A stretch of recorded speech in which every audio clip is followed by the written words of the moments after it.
Today is Sutra Day. We are exploring the Yoga Sutras on Saturdays. The Yoga Sutras are a collection of many sayings, which are threads. That is the translation of a sutra. The first Yoga Sutra says, "Now begins the teachings of yoga." The second Yoga Sutra here is Yoga Sutra 1.2, which translates to yoga is the calming of the fluctuations of the mind or thought patterns. Yoga's Cittavriti Nirodha.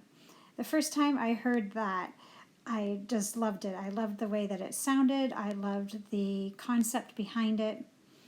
So this is the very first two lines of the Yoga Sutras.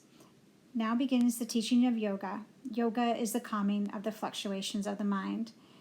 And the rest of the threads, the rest of the sayings go on to explain how we might go about calming the fluctuations of our mind.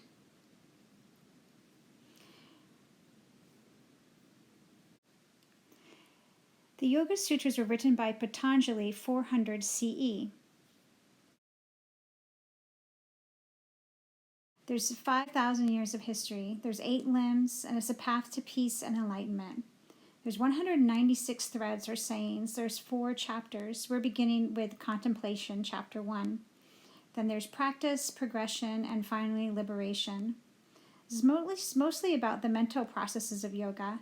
Today we tend to think of yoga as the physical practice, but there is so much more. The sutras explain the 8 limbs of yoga.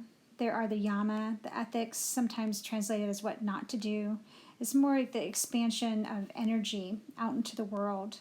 And the niyama is kind of like our own to-do list. And those are the energy towards ourselves. The asanas is the part that people are most familiar with nowadays, the physical practices.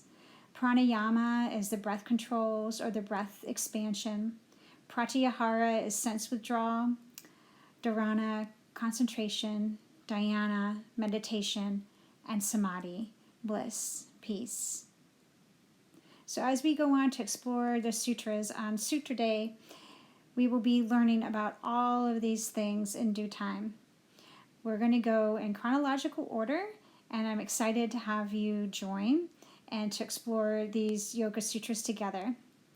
You may want to get a copy of a Yoga Sutras. You can find them online. You can find online copies. You can also, of course, order a book for yourself, and you can follow along, or just come back next week and we will go on to Yoga Sutra 1.3.